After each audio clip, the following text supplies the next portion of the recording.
तंबाकू की उत्पत्ति कैसे हुई? एक ऋषि का साधु था राजा। एक ऋषि का साधु राजा था और एक दिन राजा ने अपने साधु ऋषि को आमंत्रित किया अपने घर पर जलपान के लिए। तो राजा ऋषि ने बहुत मना किया अपनी पत्नी को कि राजाओं का और ऋषियों का कोई मेल नहीं होता, राजा बड़े अभिमानी होते हैं, ये कोई हमारे सिर में दर्द करेंगे। लेकिन वो ऋषि पत्नी नहीं मानी, कहने लगे मेरी बहन कब कब मुझे बुलावे, आप तो न्योय नाक चढ़ाया करो, कोई भी काम हो जा। अर्थात ऋषि जी को विवश कर दिया राजा के घर जाने के लिए। अब राजा के घर गए तो राजा ने अपनी जो महिमा बना दिखाने के लिए और ऋषि पत्नी को प्रभावित करने के लिए बहुत अच्छे आहार, मेज पोस्ट मेज का ऊपर काजू किस्मत सेब संतरे कर नाना प्रकार की सब्जी बनवा के, जलेबी कचौड़ी पकौड़ी दही खीर हलवा सारे व्यंजन लगवा दिए मेज पे। अब आहार किया ऋषि जी ने भी, ऋषि पत्नी ने भी, सब ने मिलकर आहार किया। अब चलते समय ऋषि जी ने कहना पड़ा जी आप भी हमारे यहाँ आइएगा, एक औपचारिकता होती है। तो राजा ने कहा अवश्य आएंगे, कभी समय मिला तो अवश्य आएंगे।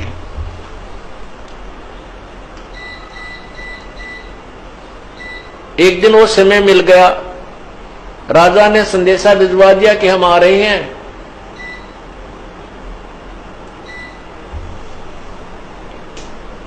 अब ऋषि पत्नी चिंतित हुई कि वो तो सचमुच आ रहे हैं और साथ में ये संदेशा भेज दिया कि मेरे साथ हजारों की संख्या में अंगरक्षक होंगे, मेरे सैनिक होंगे।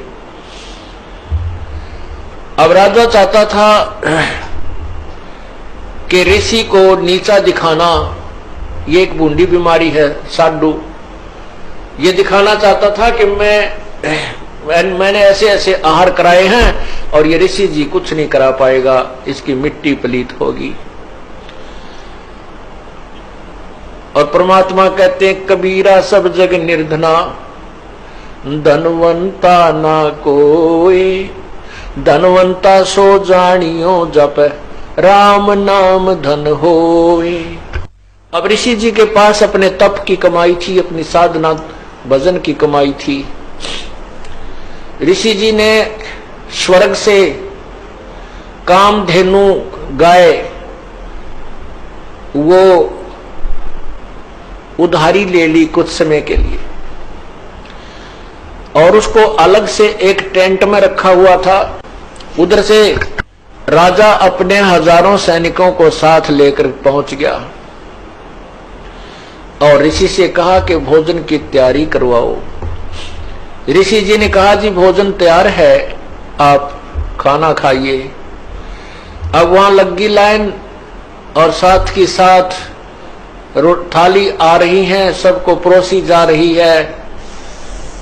ऋषि जी ने अपने एक सेवक को उस गाय वाले टेंट के सामने बैठा दिया, वो उठा उठा कर थाली बाहर रखता रहा।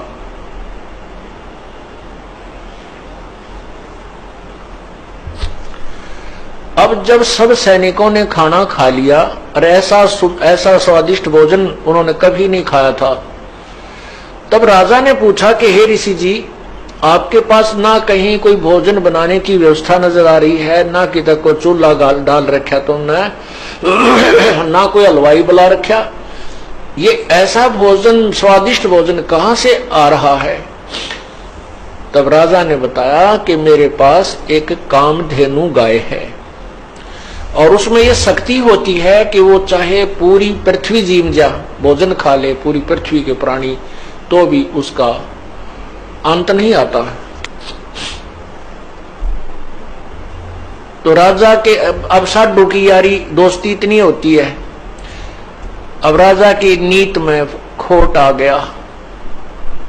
नीयत में खोट आ गया, उसने सोचा यू कंगाल क्या करेगा इस गाय का, मैं ले चलता हूं, बहुत ज्यादा सेना है मेरे पास और ये गाय सभी आहार करा दिया करेगी। कहने लगा ऋषि जी ये गाय मुझे दे दे, आप क्या करोगे इसकी? ऋषि जी ने कहा ये गाय मेरी नहीं है, मैं उधारी लाया हूं, मैं आपको नहीं दे सकता। तो राजा बोला सैनिकों से कि सैनिकों इस गाय को छीन लो। अब ऋषि सोचता है अच्छा नालायक ये तो जबरदस्ती कर रहा है मेरे साथ। तब उस ऋषि ने कहा हे गौ माता आप अपने स्वदेश लौट जाइए, मैं विवश हूं। इतना कहते ही वो टेंट के ऊपरले हिस्से को पाड़ती हुई और गाय आकाश की तरफ, स्वर्गलोक की तरफ चल पड़ी। राजा ने गाय को कंडम करके नीचे डालने के लिए तीर मारा, पैर में तीर लगा और कहते हैं वो गाय का खून, रक्त और उस टेंट में जो भी कोई वस्तु मांगते थे, इतनी थाली हलवे की, इतनी थाली खीर की, इतनी थाली दाल की, इतनी सब्जी की, तोरी की सब्जी, घिया की सब्जी, सब प्रकार की, काजू किस्म, सेब, संतरे, दही, बड़े, यानी जो भी वहां उस आवश्यकता थी उस भंडारे में सभी उपलब्ध उस कामधेनु ने करवा दी। ऋषि जी के पैसे यानी पुण्य की कमाई स्वर्ग में जमा हो गई, उसके प्रतिफल में उसको वहां सब वस्तु प्राप्त हो गई। जमीन पर गिरा और गाय चली गई, तो जहां जहां वो खून गाय का गिरा वहीं पर कहते हैं तम्बाकू की उत्पत्ति हुई। अब हिंदू लोग एक तरफ तो माता को इतना प्रिय मानते हैं, गाय को अपना मां के तुल्य आदर देते हैं और फिर मां के खून को पी रहे हैं। क्या बताते हैं, खो नाम खू का तमा नाम गाय, 100 बार सौगंध इसको न खाए। तमा नाम खू का, खो नाम खून का और तमा नाम गाय, सौगंध 100 बार इसको न खाए। तम्बाकू, खून, खू का अर्थ खून, खून, तमाखू खून, और तमा फारसी का शब्द है, तमा माने गाय होती है।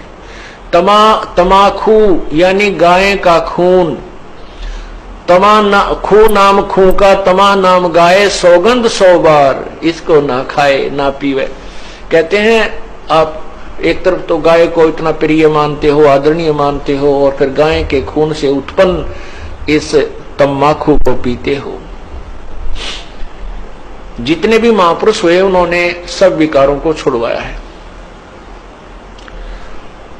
अब सिख समाज में तम्बाकू कोई प्रयोग नहीं करता, अभी तक भी उन्होंने इस मर्यादा का पालन किया है।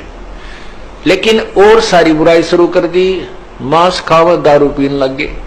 देखो बुराई तो सारी त्यागे पार पड़ेंगी।